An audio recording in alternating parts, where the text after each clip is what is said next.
नमस्कार, आप देख रहे हैं कमर्शियल कॉल। मैं हूं मनीषा गुप्ता और शुरुआत यहां पर चने के साथ कर लेते हैं, जहां पर इंडस्ट्री का मानना है कि फसल इस बार 25 से 30% कम है। वहीं कैरी ओवर स्टॉक भी 5 से 6 सालों के न्यूनतम स्तरों पर है। लेकिन इधर सरकार का मानना है कि चने के उत्पादन को लेकर चिंता की बात नहीं है। ईल्ड थोड़े से कमजोर है, लेकिन उसका फसल पर कोई बहुत बड़ा इम्पैक्ट नहीं पड़ेगा। और दूसरी तरफ सरकार ने अब यहाँ पर प्रोक्योरमेंट भी शुरू कर दी है। तो ऐसे में किस तरह की स्थिति रह सकती है, क्या है फाइनल आंकड़े, इस पर बात करने के लिए हमारे साथ लक्ष्मी नारायण, उद्योग के मैनेजिंग डायरेक्टर मधु बियानी हैं, और साथ ही प्रो इंटेलिट्रेड सर्विसेज के फाउंडर दिनेश सोमानी।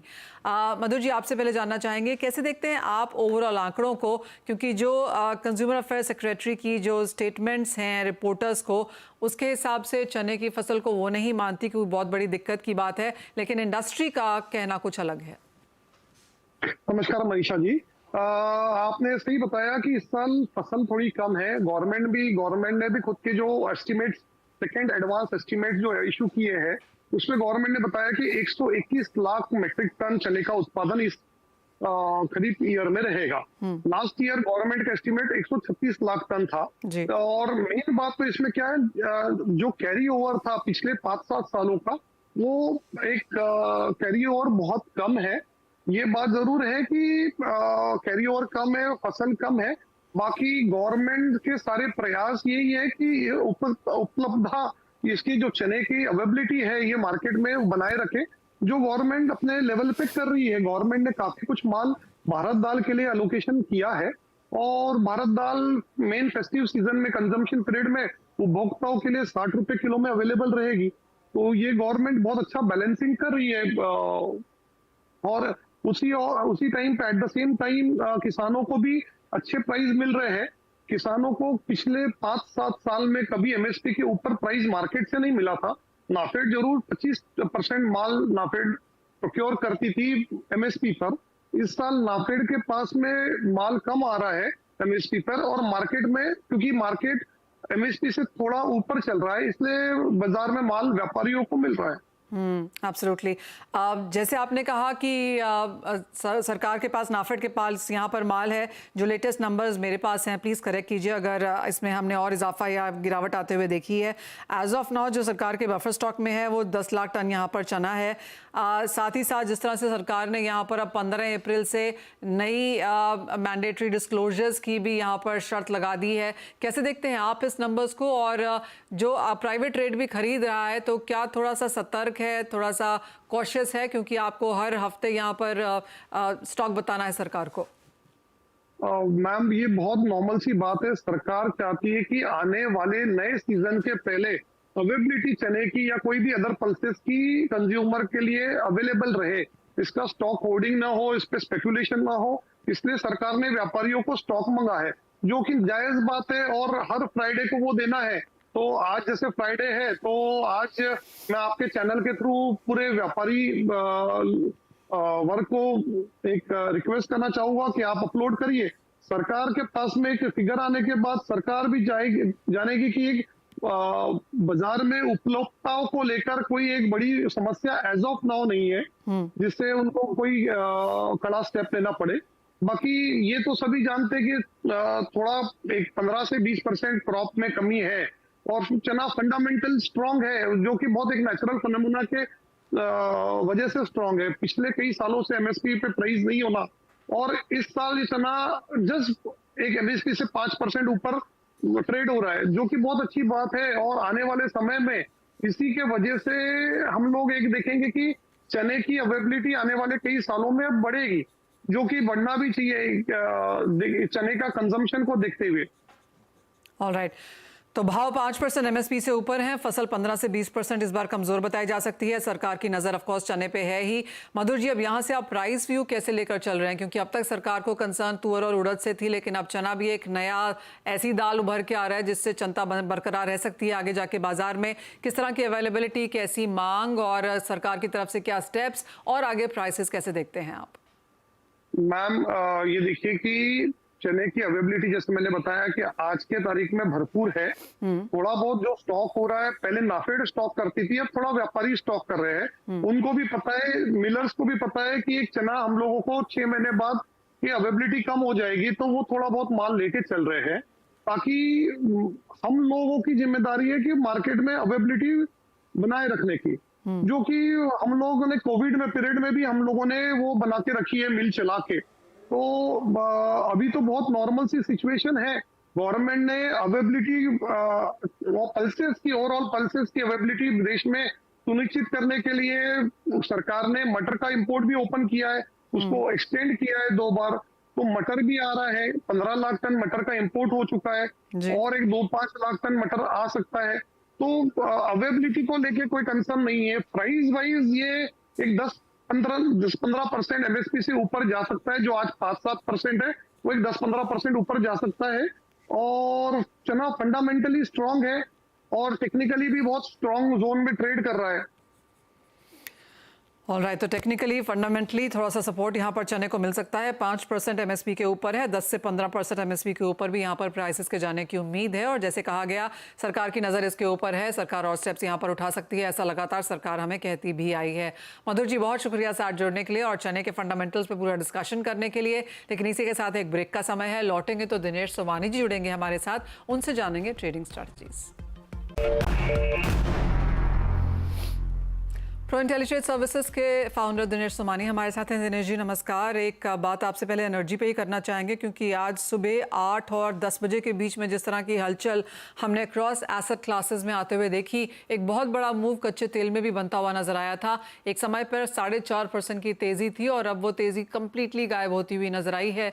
कैसे ट्रेड करने चाहिए आज की तरह के दिन, और अब यहाँ से अगर अगले हफ्ते के लिए कोई स्ट्रैटेजी बनानी हो तो क्या है? जी मनीषा जी, इतनी अनसर्टेनिटी में, इतनी जियोपॉलिटिकल टेंशन में और सारी चीजों को देखते हुए जिस हिसाब से क्रूड ट्रेड कर रहा है, इसमें बिल्कुल भी प्रीमियम ऐड नहीं हो रहा है जो भी टेंशन का चलता है। मुझे लगता है कि ये एक बैरियर जोन में धीरे धीरे जाते आ रहा है। और खासकर अगर मैं टेक्निकली बात करूं तो एक नेगेटिव डाइवर्जेंस दे रहा है, जो कि काफी बड़ी मंदी की निशानी बन सकती है। खुलते बाजार में ये ऊपर के लेवल्स अगर हम देखते हैं तो 7320 का लेवल बना के 6800 की लेवल बनी, और आज एक शार्प बाउंस बैक दिया उसने, जो करीब करीब 7100 के लेवल्स बने। वहां से भी करीब करीब अभी 250 रुपया 200 रुपया नीचे ट्रेड कर रहा है मई का कॉन्ट्रैक्ट। मुझे लगता है कि 6880 के आसपास क्रूड अगर आता है तो यहाँ पर सेलिंग का ही अवसर ढूंढे। धीरे धीरे मुझे लगता है ये दोबारा 6550 से 6700 के लेवल देख सकता है। आने वाले समय में क्रूड में हमें एक बड़ी मंदी निश्चित तौर से देखने मिल सकती है। मेरी सलाह इस वीक और नेक्स्ट वीक भी सेलिंग की ही रहेगी। ऑल राइट, तो बिकवाली करके चलना चाहिए। यहाँ पे एक व्यू आपसे सोने पर भी लेना चाहेंगे, क्योंकि जैसे ही वो खबरें घूम रही थी, सोने को हमने 2412 तक जाते हुए देखा। मैंने 2412 देखा, आई एम श्योर उसके ऊपर भी गया हो सकता है, लेकिन वहां से सीधा $30 की गिरावट के साथ फिलहाल कारोबार। मनीषा जी, किसी ने अगर शॉर्ट करके गया होगा और सुबह 7 बजे के रेट अगर देख लिए होंगे तो उसने M2M पक्का कैलकुलेट कर लिया होगा। बट जैसे हमारा मार्केट खुला है, सामान्य तौर पर खुला, एक 50 से 100 रुपए ऊपर खुला, थोड़ी सी हलचल की। लेकिन मैं आपको बता दूं मनीषा जी कि ये जो अपसाइड के रेट है गोल्ड में ऑलमोस्ट रैली डन हो चुकी है। 73,000 का गोल्ड में सारा वॉर और सब कुछ, इकोनॉमिक स्लोडाउन सब कुछ फैक्टर्ड इन है। लेने वाले के लिए ज्यादा से ज्यादा 700 से 800 रुपए मिलने हैं, घटने वालों के लिए कम से कम 2 से 2,500 रुपए यहाँ से नीचे जा सकते हैं। मुझे लगता है इवनिंग सेशन तक हमको 72,000 के अंदर गोल्ड निश्चित तौर से देखने मिलेगा। 72,650 700 के आसपास इसको शॉर्ट कीजिए, 72,950 का स्टॉप लॉस मेंटेन करें। आने वाले समय में 71,850 हमें निश्चित तौर से देखने मिलेगा। राइट, तो अगर आपने सोना नहीं खरीदा है, खरीदना चाहते हैं, तो इन डिप्स का डेफिनेटली इंतजार करें। इसी के साथ साथ दर्शकों को शामिल करने का भी समय है, और हमारे पास अभी एक मैसेज आया है। मिस्टर SM देश पांडे अकोला महाराष्ट्र से लिख रहे हैं कि इन्होंने चांदी खरीदी थी 43,600 के लेवल से दिनेश जी, और जानना चाहते हैं कि होल्ड करें, बाजार में ले जाएं, क्या करें? जी मनीषा जी, बड़ी खुशी की बात है कि मेरे लोकल प्लेस को ही बिलोंग करते हैं, अकोला से बिलोंग करते हैं और अच्छे रेट्स में चांदी ली है, वहां से दुगने रेट पर चल रही है। और मैं ये आशा करूंगा इनका जो दुगना रेट है ये चौगुना हो जाए। अभी इन रेट पर मुझे लगता है सिल्वर एक ऐसी लेवल है जो ब्रेकआउट लेवल्स के ऊपर ट्रेड कर रही है। थोड़ी बहुत अनसर्टेनिटी, थोड़ी बहुत स्लगिशनेस या हम कहेंगे कंसोलिडेशन का फेज है, लेकिन आने वाले समय में सिल्वर मुझे लगता है कि 81,000 के नीचे भी नहीं जाएगी और जल्द से जल्द हमें 88-90,000 के लेवल्स देखने मिलेंगे। तो जो पोजीशन इन्होंने कैश मार्केट में बना रखी है वो निश्चित तौर से बनी रखे और बनाए रखे। चांदी आपको लॉन्गर टर्म के लिए यहाँ पर कैसी लगती है? क्योंकि हम यहाँ पर $24 तक जा सकती है वो भी सुनते हैं, और ऊपर में 32 तक जाती है वो भी सुनते हैं, और चांदी ऑफ कोर्स अपने वो 27 से 29 के बीच में फिलहाल कायम। मनीषा जी, एक मल्टी ईयर हाई जब भी कभी क्रॉस होता है तो कम से कम उसमें 20 से 25% का इजाफा होता है। और 78,500 ये ऐसा लेवल था, कम से कम इसने 6 से 7 बार टेस्ट किया था। उसके ऊपर मंथली, वीकली, क्वार्टरली सारे इसके क्लोज आ चुके हैं।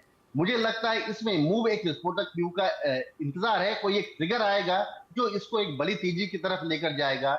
मिनिमम 90,000, ऊपर में 95,000 के भी लेवल्स हमें देखने मिल सकते हैं। बट स्लो एंड स्टडी इसका जो भी डिप आएगा उसमें खरीदारी का अवसर बना रहना। ऑल राइट, और हमारे पास एक और मैसेज आया है और ये भी बहुत इंटरेस्टिंग है दिनेश जी। तुषार जी लिखते हैं राजकोट से कि इन्होंने 4 लॉट कच्चा तेल लिया था 6015 के स्तर पर और उसे लगातार होल्ड करते रहे हैं।